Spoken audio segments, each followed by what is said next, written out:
Class 12 वाले बच्चे English को बिना पढ़े उसमें 90 प्लस अंक ला सकते हैं। ये आसान तरीका बता रहा हूं, अगर इन तरीका का अप्लाई करते हैं तो मैं 100% गारंटी के साथ कर रहा हूं कि इस तरीका का अप्लाई करके आप बिना इंग्लिश में कुछ जाने, बिना इंग्लिश में कुछ पढ़े आप 90 प्लस अंक ला सकते हैं। और हाँ, यूट्यूब पर पूरा ढूंढ लो, ऐसा तरीका आपको कहीं नहीं मिलेगा, मैं पूरी गारंटी के साथ कहता हूं। इस वीडियो को आप पूरा वॉच करके देखिए। यदि आपका इंग्लिश में 90 से प्लस नंबर नहीं आया ना, तो आप कमेंट करके मुझे बताइएगा कि सर आपने कैसा तरीका बताया था। बहुत ही कारगर, बहुत ही विश्वसनीय, बहुत ही ट्रस्टेड आपका ट्रिक बता रहा हूं। इस तरीका का अप्लाई करके आप इंग्लिश में बहुत आसानी से 90 प्लस अंक ला सकते हैं। खासकर बिहार बोर्ड वाले बच्चे भी इस बात पर ध्यान से गौर करेंगे। देखिए, हर बोर्ड के बच्चे तरीका अप्लाई कर सकते हैं। चलिए, इंग्लिश में आपको 90 प्लस अंक लाने के लिए, बिना पढ़े 90 प्लस अंक लाने के लिए सबसे पहला आपको काम करना है कि आपको अपने पैटर्न को समझना है कि हर साल किस टाइप से आपके क्वेश्चन पेपर में इंग्लिश के प्रश्न करते हैं। किसी बोर्ड से बिलोंग करते हैं, सबसे पहले आप अपने पैटर्न को समझिए।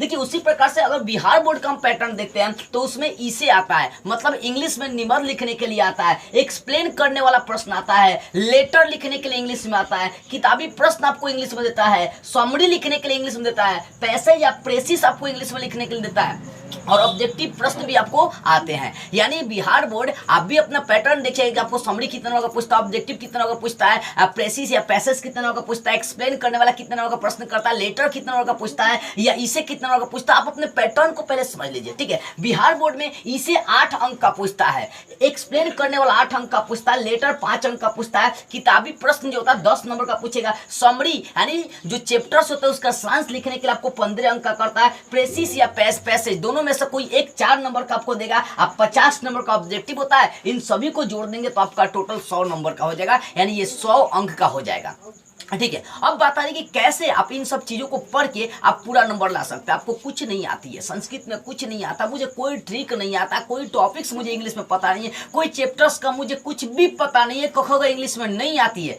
फिर भी बाबू इस तरीका का अप्लाई करके आप 90 प्लस अंक उठा सकते हैं। बस एक बात का ध्यान रखना है कि थोड़ा राइटिंग आपको सुंदर लिखते चलना है, इस बात का आपको ध्यान रखना है। देखिए, सबसे पहले बात करते हैं ई से। इंग्लिश में इसे लिखने के लिए आते हैं। मान लीजिए आपको कोई टॉपिक दे, महात्मा गांधी, सरस्वती पूजा, दुर्गा पूजा, होली, या इन्वायरमेंट, कंप्यूटर, कोविड-19, या आपको पोल्यूशन, मतलब किसी एक टॉपिक पर दे देगा आपको इसे लिखने के लिए, तो कुछ नहीं करना है। मान लीजिए कि हमारा क्वेश्चन पेपर मिलता है, तो क्वेश्चन पेपर मिलता है ना बाबू, तो हमें मान लीजिए इसे हमें लिखना पोल्यूशन पर, चाहे कंप्यूटर पर, चाहे कोविड-19 पर, चाहे इन्वायरमेंट पर, हमें क्या करना है, इसे लिखना है। तो मैं क्या करूंगा कि जो हमारा इंग्लिश का क्वेश्चन पेपर मिलेगा, पैसेज या प्रेसिस होता है, उसी में से चूज करके लिखने वाला होता है, ठीक है ना। तो इंग्लिश का जो हमें क्वेश्चन पेपर मिलेगा उसी में समय क्या करना है, देखो आपका इसे जो आता है करीब 8 नंबर का, तो 8 से 10 लाइन में आपको उसका लिखना होता है। अगर मान लीजिए मुझे इन्वायरमेंट पर लिखना है, चाहे कंप्यूटर पर मुझे इसे लिखना है, तो मैं क्या करूंगा, इंग्लिश का जो क्वेश्चन पेपर मिलेगा उसी में से कोई इंग्लिश का लाइन उठा लूंगा, और उसके शुरुआती में कंप्यूटर पर लिखना है, कंप्यूटर जोड़ना है, और उसके अंत में कंप्यूटर जोड़ देना है, एक लाइन हो गया। फिर दूसरा लाइन भी उसी क्वेश्चन पेपर से कोई उठाकर क्या करूंगा, लिख दूंगा, और उसके क्या करूंगा, अगर शुरुआती में एक बार कंप्यूटर यूज कर दी तो उसके बीच में कंप्यूटर यूज कर दूंगा, फुल स्टॉप लगा दूंगा। फिर उसी क्वेश्चन पेपर से आपको एक लाइन क्या करना है, सेंटेंस इंग्लिश का उठाना है, और फिर उसके शुरुआती में कंप्यूटर, आप बीच में भी कंप्यूटर यूज कर सकते हैं, फुल स्टॉप लगा सकते हैं। यानी इसे लिखने का ये सिंपल सा तरीका आपको बता रहा हूँ। नहीं आती है फिर भी करना कुछ नहीं है। जिस पर मान लो हमें कोविड-19 पर लिखना है, तो इंग्लिश में से ही, इंग्लिश वाले क्वेश्चन पेपर में से ही आपको इंग्लिश का कोई लाइन उठाना है, और उसके शुरुआत में कोविड-19, अंत में कोविड-19 लगा दीजिए। एग्जाम्पल को लगेगा भैया कोविड-19 पर लिखा, फुल स्टॉप लगे, एक लाइन होगा। दूसरा का लाइन भी आपको क्वेश्चन पेपर से इंग्लिश का उठाना है, और उसके बीच में चाहे शुरुआती में कोविड-19 लगा दीजिए, वो भी सेंटेंस होगा। ऐसे करके आपको 8, 9, 10 लाइन उठाने हैं, और सारे सेंटेंस के अंदर आपको कोविड-19 बीच में, शुरुआती में, अंतिम में ऐसे लगाते चलने हैं। तो इस तरह से आपका इसे तैयार हो जाएगा। और 8 नंबर से नहीं, 8 नंबर से अगर कटबो करेगा तो 1 से 2 नंबर कटेगा, 6 से 7 नंबर आपको आसानी से मिल जाएंगे। लेकिन ध्यान इस बात करें कि आपकी राइटिंग सुंदर होनी चाहिए, इस बात पर आपको ध्यान रखनी है, ठीक है। यानी इसे जो आता है वो आपको 8 नंबर के आता है, और इस तरीके से आप इसे लिख सकते हैं। और इसे का ट्रिक यदि आप जानना चाहते हैं तो उसका लिंक डिस्क्रिप्शन में दे दिया हूं, जाकर उसको जोड़ देखिएगा, नहीं तो इस तरीका का आप अप्लाई कर सकते हैं। अब दूसरा बात करते हैं, ये तो रहा बात कि इसे ऐसा लिखना है। अब बात करते हैं एक्सप्लेन करने वाला प्रश्न कैसे लिखेंगे। एक्सप्लेन करने वाला क्या करेगा कि मान लीजिए कोई चैप्टर्स का आपको लाइन उठा कर दे दिया, जैसे हिंदी में पूछते हैं कि नारी के बिना पुरुषत्व अपूर्ण है, नारी के बिना पुरुष के अपूर्ण है, इसको इस प्रसंग व्याख्या करो। वही एक्सप्लेन मतलब व्याख्या करने वाला है, तो उसके बारे में जितना चीज जानते हो उतना लिख दीजिए, तो कुछ नहीं करना है। एक्सप्लेन करने वाला प्रश्न में क्या करना है कि ध्यान देना है कि आपको किस चीज पर वो एक्सप्लेन करने के लिए बोल रहा है। अगर ये भी नहीं पकड़ा रही है तो आपको आपको कुछ नहीं करना है, एक्सप्लेन करने वाले प्रश्न को लिख देना है, ठीक है ना, प्रश्न को लिख देना है। यानी सबसे पहले एक्सप्लेन करने वाला जो लाइन आपको दिया होगा उस लाइन को आपको लिख देना है, जिस लाइन को एक्सप्लेन करना है उस लाइन को लिखना है। आप फुल स्टॉप वहां पर लगा कर नहीं, वहां पर वाई वेन ये सब होगा तो उसको हटा देंगे, क्योंकि प्रश्नवाचक चिन्ह को, प्रश्नवाचक सेंटेंस को हटा देना होता है, ठीक है ना। जो जिस टॉपिक को आपको एक्सप्लेन करने के लिए देगा उस टॉपिक को लिख देना है। और लिखने के बाद इंग्लिश का जो क्वेश्चन पेपर मिला है उसी में से 4-5 लाइन उठा के उसमें क्या करना है, आपको भर देना है। और फिर अंत में भी आपको जो शुरुआती जिस टॉपिक को एक्सप्लेन करना था वही टॉपिक आपको क्या करना है, लिख के फुल स्टॉप लगा देना है।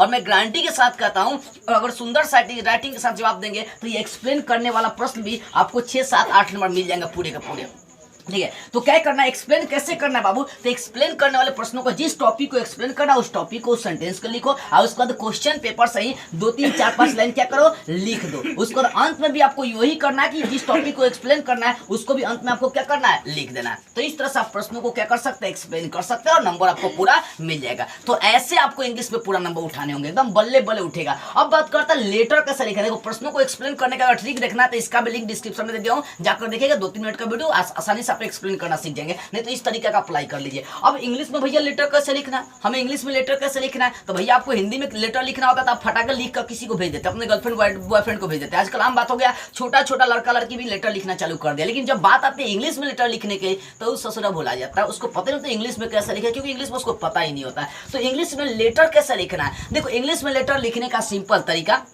अगर नहीं आता है तो इसका लिंक डिस्क्रिप्शन में दे रहा हूं, उसको जाकर देख लीजिएगा। मैं बता रहा हूं इंग्लिश में लेटर कैसा लिखना है, इसका स्पेशली मैं कई साल पहले ही वीडियो बना चुका हूं और फिलहाल 2-3 दिन पहले ही मैंने इसका वीडियो बनाया था, ठीक है। तो इसका लिंक डिस्क्रिप्शन में दूंगा, जाकर देखिएगा। इसके लिए कोई मैं ट्रिक नहीं बताऊंगा, इसके लिए ऐसा नहीं शुरुआती लाइन अंतिम लाइन से बीच बीच में डाला, ये सब कोई तरीका नहीं बताऊंगा। क्योंकि लेटर में क्या होता है, एग्जामिनर थोड़ा सा फोकस कर देता है, क्योंकि सभी को पता है अगर पिताजी पर लिखना है डियर फादर, अगर आपको किसी अधिकारी के पास लिखना है तो आपको वही लिखना है डियर फलाना टिकाना, ठीक है। तो कहने का सीधा से ये मतलब है लेटर लिखने का मैं आपको सिंपली तरीका नहीं बताऊंगा, क्योंकि एग्जामिनर पकड़ लेता है। तो लेटर लिखने का ट्रिक आपको आनी चाहिए, इसका लिंक डिस्क्रिप्शन में दिया हूं, उसको जाकर जरूर देखें, क्योंकि ये 5 नंबर क्या आता है, बस 2 मिनट का वीडियो है। मैं विश्वास दिलाता हूं कि एक बार उस वीडियो को देख लीजिएगा ना तो 100% गारंटी के साथ कर रहा हूं आप आसानी से इंग्लिश में लेटर लिख पाएंगे, एकदम रगड़ देंगे आप आसानी से। जाकर उस वीडियो को देखिएगा तो लेटर भी इस तरह से आपका कंप्लीट हो गया। अब रही बात भैया किताबी प्रश्न का जवाब कैसे देंगे, बुक वाले जो प्रश्न होते हैं आपके एग्जाम में 10 नंबर के इंग्लिश में करते हैं, बिहार बोर्ड वाले बच्चे का। आप अगर अन्य स्टेट से बिलोंग करते हैं तो बाबू आप अपना पैटर्न देखिएगा, उसमें किताबी प्रश्न करता है तो ऐसे तरीका अप्लाई करना है।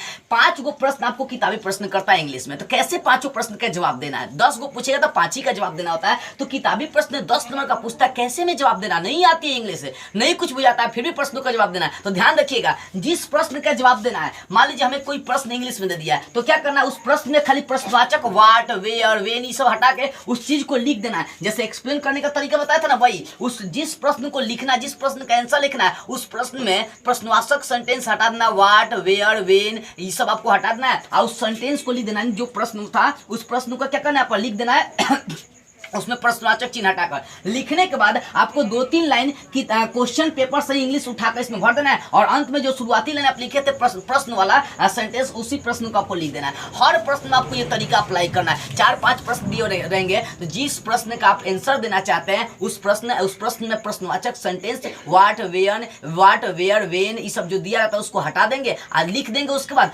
लिखने के बाद आपको क्या करना है कि क्वेश्चन पेपर से 4-5 लाइन आपको उठाकर उसमें भरना है, फिर अंत में भी शुरुआती वाला लाइन ही डाल देना। इस तरह से आप किताबी प्रश्न का भी जवाब दे पाएंगे, ठीक है। यानी सारा प्रश्न आपसे अगर सुंदर राइटिंग के साथ लिखेंगे तो एक नंबर भी आपका नहीं कटेगा। अब बात करें पैसेज या प्रेसिस की। पैसेज या प्रेसिज, पैसेज का मतलब क्या होता है कि उसी आपको क्या कुछ सेंटेंस दिए रहेंगे और उसी सेंटेंस से समेत आपको 2-4 प्रश्न दिया रहेगा, उसी में से खोज के लिखना होता है। और प्रेसिज का मतलब होता है कि आपका संक्षेपण, यानी आपको इंग्लिश में मान लीजिए इंग्लिश में संक्षेपण, यानी इंग्लिश में आपको वर्ड 50 को दे देगा और उसको बोले प्रेसिज करें। प्रेसिज का मतलब अगर 50 वर्ड है तो उसको 3 भाग में बांटेंगे तो 48 16 पॉइंट कुछ आएगा, यानी 16 शब्द में उसका आंसर लिख देंगे। करना कुछ नहीं है। प्रेसिज का मतलब होता है कि उसमें जो इंपॉर्टेंट सेंटेंस लग रहा है उसी को लिख देना है, ठीक है ना। यानी अगर 100 शब्द में दिया तो उसको 3 भाग करो तो लगभग 33 सेंटेंस आएगा। तो 33 यानी 100 शब्द का जवाब जो है ना उसी को संक्षेप में लिख देना, छोटा रूप में 33 शब्द में आपको लिख देना है। अब पैसेज मतलब उसी में से चूज कर लिखने वाला होता है, उसी समय प्रश्न आपको देता है तो ये तो आसानी से बच्चा चूज कर लेता है। या संक्षेपण एंड प्रेसिस आप लिख दीजिएगा कि उसका बड़ा रूप दिएगा तो उसका छोटा रूप आपको तैयार करना, तो इसमें कोई ट्रिक आपको अप्लाई नहीं करना, उसी सेंटेंस में से आपको मेन टॉपिक उठाकर रख देना है। अब आते हैं अंतिम, आपको ऑब्जेक्टिव 50 नंबर के आते हैं।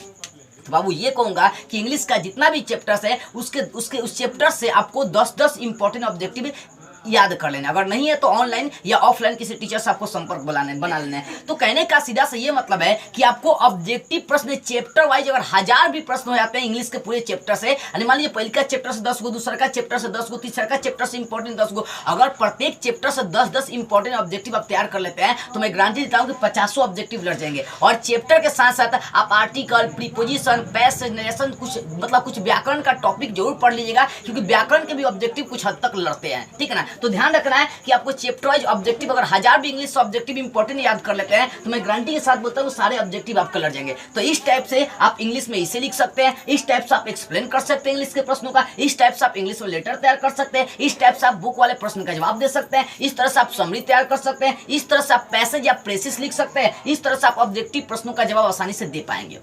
जो तरीका बताया उस तरीका का अप्लाई करके देखिए, मैं 120% गारंटी के साथ कह रहा बाबू, इंग्लिश में ये 90+ अंक लाने का सबसे कारगर तरीका, यदि कुछ नहीं आता है फिर भी, अगर आपको लगता है ना कि इस वीडियो से थोड़ा सा कुछ भी चीजें सीखने को मिला ना, कुछ भी सीखने को मिला ना, तो अपने दिल पर ईमानदारी से हाथ रख के कुछ लोगों के पास वीडियो को जोर शेयर करिएगा। और हाँ, यदि आप इंपॉर्टेंट प्रश्नों का इंग्लिश से समेत मुझसे नोट्स लेना चाहते हैं या इंपॉर्टेंट ऑब्जेक्टिव प्रश्न लेना चाहते हैं तो स्क्रीन पर मेरा व्हाट्सअप नंबर है, यहां से जरूर संपर्क करें। लेकिन ध्यान इस बात करें कि आपको कॉल नहीं करना है, ओनली व्हाट्सअप पर मैसेज करना है।